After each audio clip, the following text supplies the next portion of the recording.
Les dés ont été lancés hier, dimanche 14 avril 2024, au niveau du Conseil de sécurité de l'ONU. Et ça a été une question d'alliés. Les alliés de l'Israël, les alliés de l'Iran.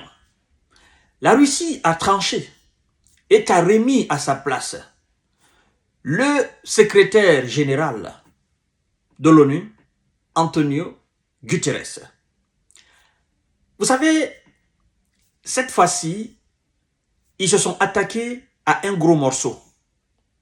Quand je dis ils, vous comprenez ce dont je parle. Et quand vous vous attaquez à un gros morceau, vous devez pouvoir assumer toutes les conséquences. Et vous devez pouvoir tirer toutes les leçons. Parce que je ne vais pas jouer à la langue du bois. Vous savez qu'en toute sincérité, on nous annonce que l'Israël n'a pas informé Washington de son intention d'attaquer le consulat de l'Iran en Syrie. Je m'inscris en faux. Mes raisons sont très simples et vous êtes très intelligent pour comprendre. Je vais vous dire, aucune action majeure de l'Israël dans ce monde en termes de sécurité, je dis bien en termes de sécurité et protection, en termes de guerre, en termes de conflit, aucune action majeure de l'Israël dans ce monde ne peut être concrétisée, ne peut être réalisée sans le consentement du bloc occidental. Parce que croyez-moi, c'est le bloc occidental qui défend l'Israël. Ça, on est unanime là-dessus. Et donc, les responsables de ce pays ne peuvent pas prendre une décision aussi phare, sachant très bien qu'il y aura des ripostes derrière, sans avoir informé ou sans être en connivence avec les Occidentaux. Pourquoi? Les Occidentaux se sont aussitôt précipités, selon eux, à intercepter certains projectiles, engins volants, sans pilote de l'Iran. La raison, elle est belle, elle est très simple. Nous avons commis l'acte ensemble. Parce que, selon eux, ils défendent leurs intérêts en Syrie.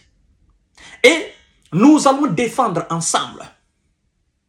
Ce qui revient à nous dire tout simplement que c'est l'Occident qui est derrière. Et que sans l'Occident, en réalité, ce pays ne peut pas tenir face à l'Iran, ne peut pas se tenir tête à l'Iran. C'est ce que ça veut dire. Parce que, comme disent les Occidentaux, nous avons intercepté. Supposons que les Occidentaux n'avaient pas intercepté, comme ils disent, nous avons intercepté. S'ils n'avaient pas intercepté, tout ce qui venait de l'Iran, naturellement, tout ce qu'eux, ils ont intercepté, allait toucher le sol israélien. C'est ça. C'est ce qu'ils veulent nous dire. Parce que nous avons entendu des Français, oh non, nous avons intercepté à la demande de la Jordanie. Les Britanniques, nous avons intercepté. Les Allemands, nous avons intercepté. Les États-Unis, nous avons intercepté. Donc, tous ces gens réunis face à l'Iran, aux projectiles de l'Iran.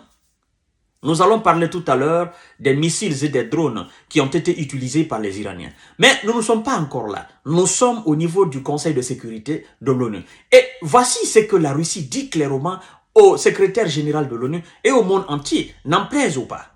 Écoutez bien, chères dames, chers messieurs, chères demoiselles, partagez la vidéo dans tous les groupes possibles, abonnez-vous sur cette page. Nous sommes pour la vérité.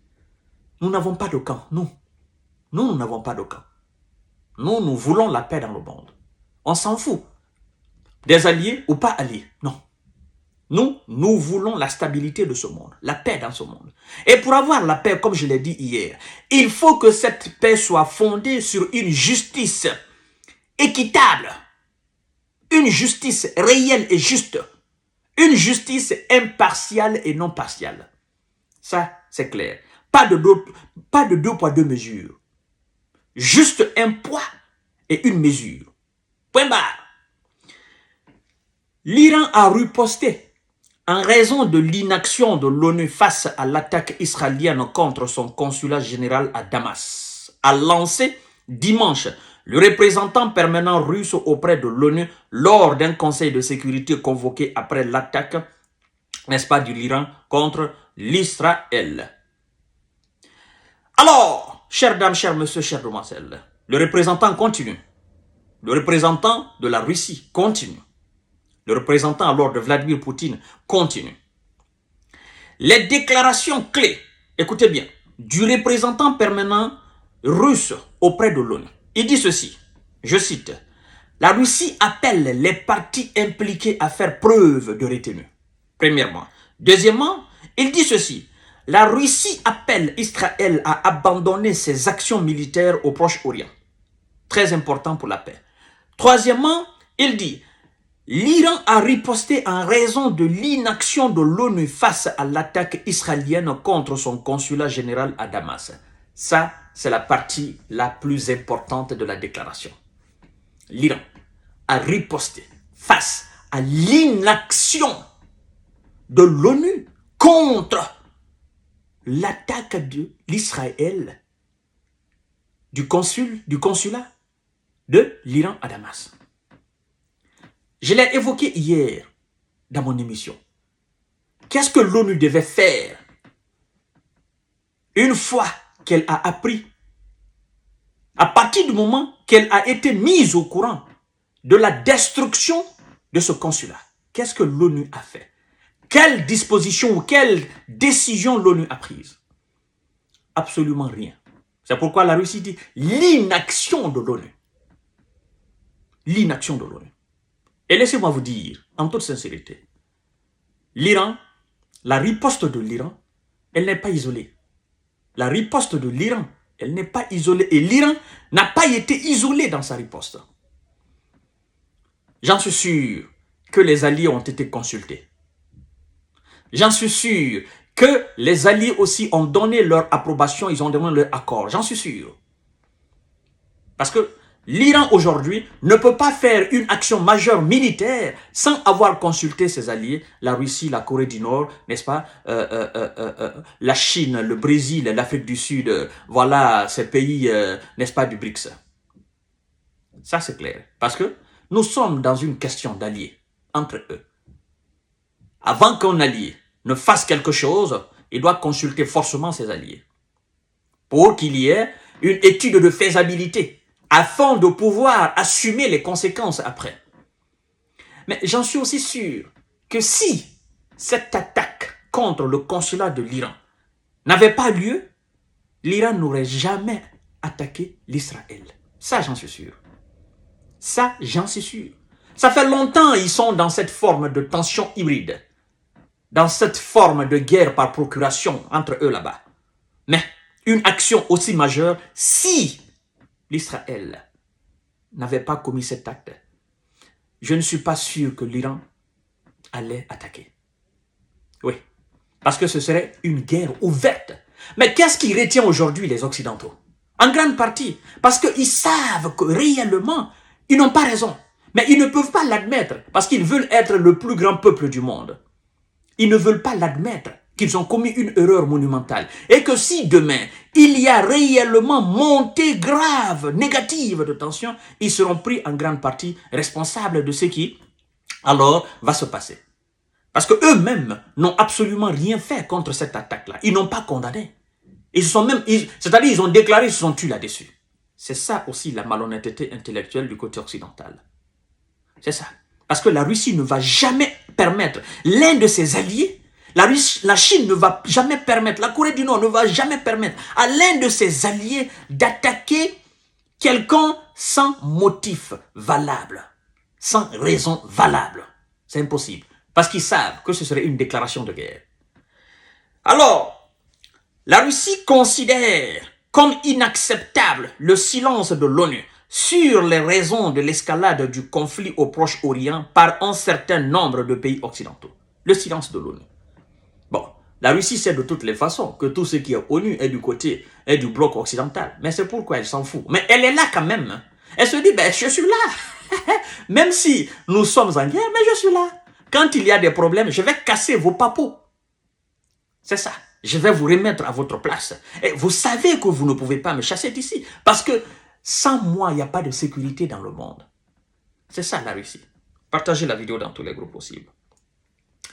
Les États-Unis, le Royaume-Uni et la France ont refusé de confirmer l'inviolabilité des représentations diplomatiques. Le consulat est évident. Alors, écoutez ce que le représentant russe dit à ce propos. Il dit, je cite, « Comme l'a souligné Vassili Nebensia, si les missions occidentales étaient attaquées, l'Occident n'aurait pas hésité à prendre des mesures de représailles et à prouver, n'est-ce pas, sa justesse à l'ONU. Le corps des gardiens de la révolution islamique iranienne a annoncé dans la nuit du 13 au 14 avril avoir frappé le territoire d'Israël en réponse au raid aérien israélien du 1er avril contre le consulat général iranien à Damas. Alors, mesdames et messieurs, l'avant-dernier paragraphe est très juste. C'est-à-dire, vous savez, nous sommes tous des intelligents. Si le consulat d'un pays occidental avait été attaqué par l'Iran, ou par la Russie, ou par la Chine, ou par la Corée du Nord, ou par simplement un allié de la Russie, l'Occident n'hésiterait jamais à riposter. Si la représentation diplomatique d'un pays de l'OTAN est attaquée quelque part, ce serait une déclaration de guerre. Et automatiquement, le Conseil de sécurité de l'ONU serait saisi par le pays en question, afin d'approuver ce qui doit être fait contre le pays qui est attaqué. C'est ça. On vous ramène la balle. On vous dit, ben, si c'était vous, qu'est-ce que vous alliez faire? Mesdames et messieurs,